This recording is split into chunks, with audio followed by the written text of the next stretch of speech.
Olá, somos estudantes da Universidade de Pernambuco do curso de Engenharia de Controle e Automação. Participantes do grupo INC são Igor Jorge, Gesiel Araújo, Matheus Lima, Matheus Vinícius e Vinícius Paz, orientados pelo professor Dr. Rubem Carlos Benante. Com esse trabalho, nós vamos explicar um pouco das principais funções do código do Pac-Man. Me chamo Gesiel Araújo, faço parte do grupo INC e vou apresentar sobre o menu e o Print Lab. O Keypad ele permite que o usuário use o teclado, o GET, para receber os inputs do usuário. Para criarmos a janela, usamos uma variável tipo ponteiro para alocar o endereço de memória. O newIn coloca tudo o que deve ser colocado no endereço da memória, que são os tamanhos x e y, a posição inicial. O Blocks cria uma caixa ao redor do menu e o MVPrintW ele é um printf, mas ele printa de acordo com as coordenadas x e y. O código está aqui. Declaramos uma variável tipo char, que são as opções. Aqui está o logo do grupo e aqui está o menu, que colocamos no laço while para que ele roda até escolhemos uma opção do laço for. E aqui está as opções. Se for a tecla para cima, vai decrescer. Aqui está as regras. E aqui está a opção de sair. O PrintLab tem a função de printar um mapa. E para isso, usamos um laço que está aqui. Vai printar o mapa constantemente.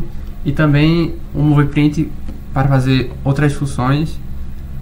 E o MVCHGet para que ele coloque a cor em um determinado caractere de acordo com a coordenada x e y.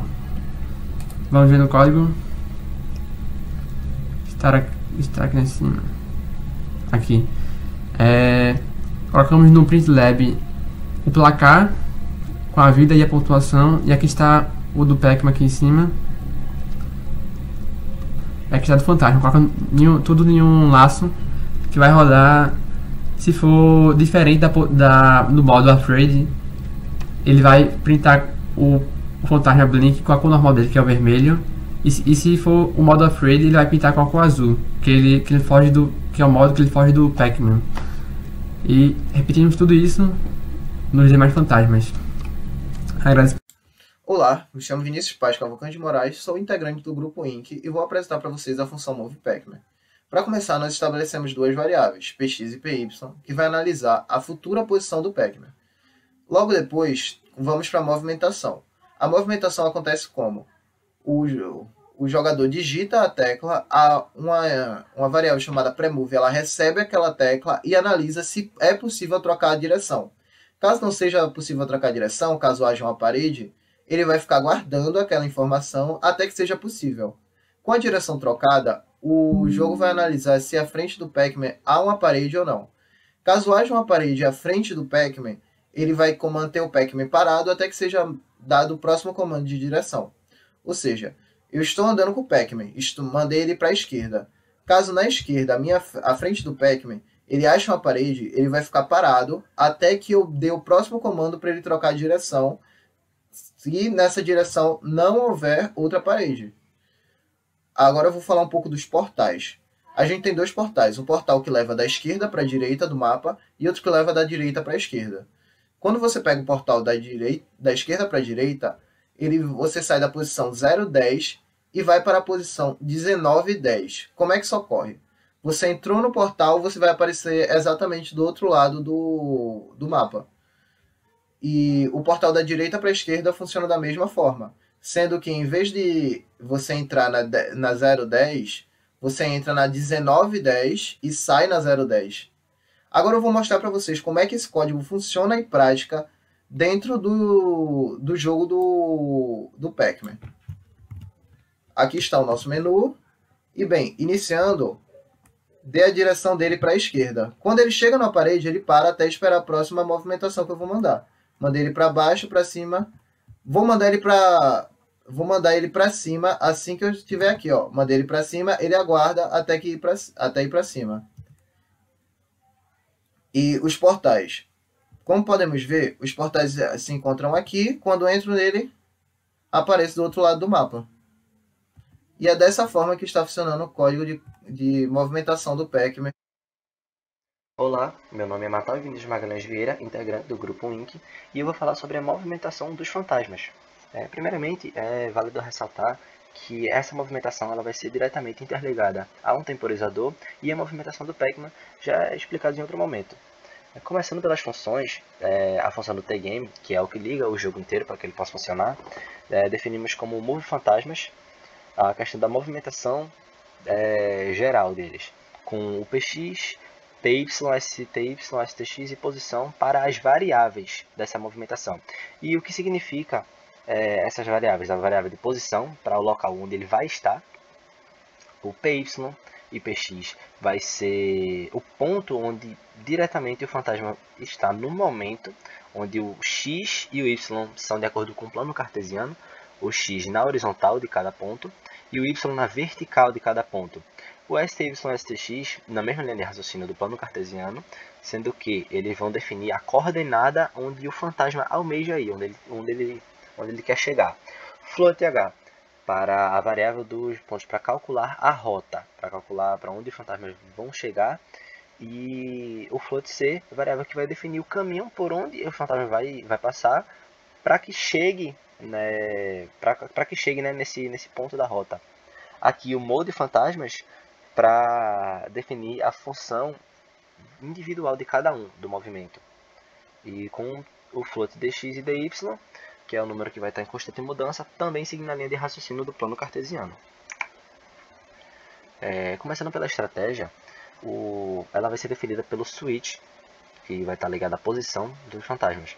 E eles vão se movimentar apenas para a direita, para a esquerda, para cima e para baixo, porque é um plano 2D.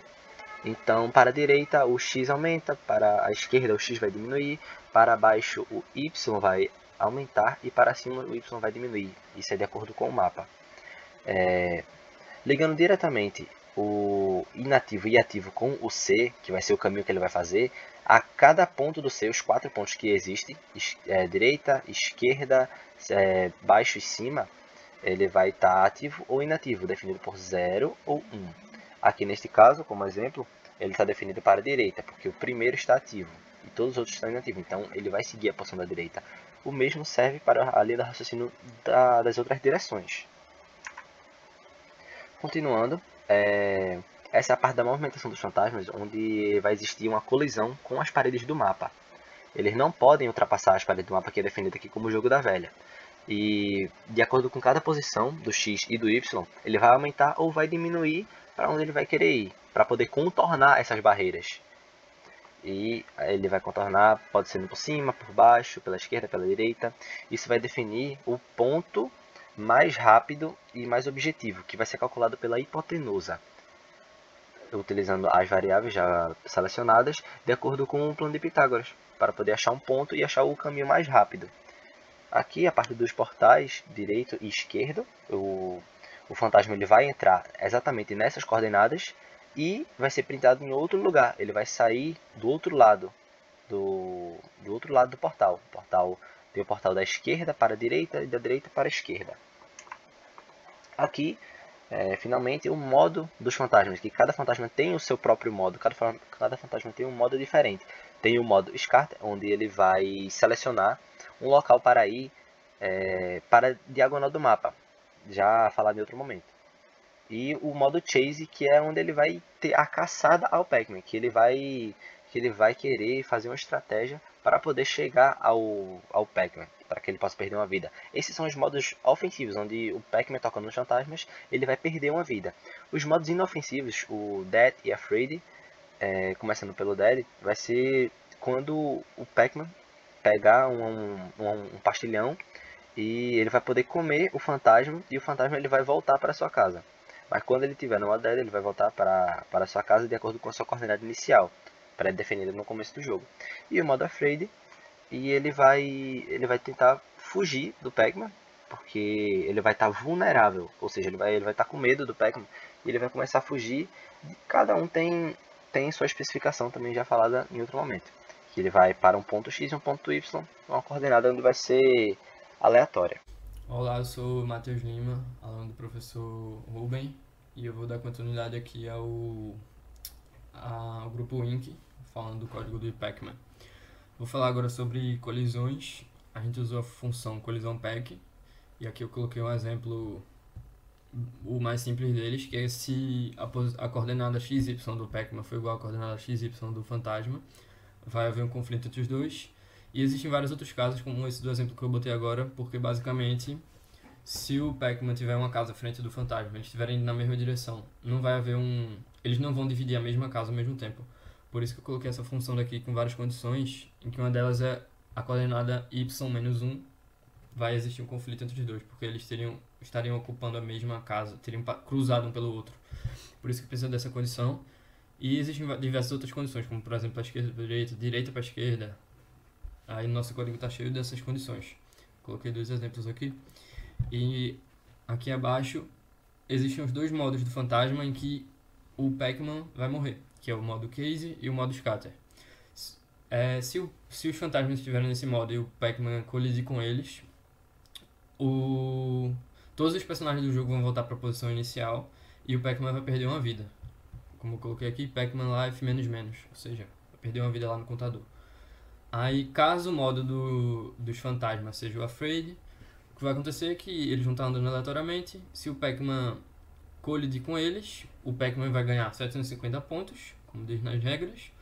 Esse fantasma que colidiu com o Pac-Man vai voltar para o modo Case e vai voltar para a posição inicial dele, que é, no caso aqui do exemplo que eu coloquei, o Ink, voltaria para a posição Y7, 9x. Mas todos os outros fantasmas continuam normalmente. A gente também usou a outra função que é a T-Timer,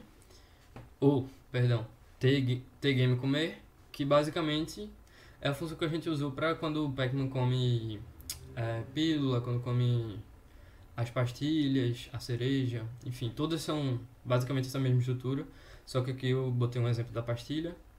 E basicamente quando o Pac-Man ocupar a posição XY da pastilha, o que vai acontecer é que a pastilha vai ficar um espaço vazio, vai acrescentar 10 pontos no score do Pac-Man. E esse fim comer que a gente colocou é basicamente um contador, que vai até 189, que é a quantidade de peças comíveis dentro do jogo, que são as pastilhas e as pílulas.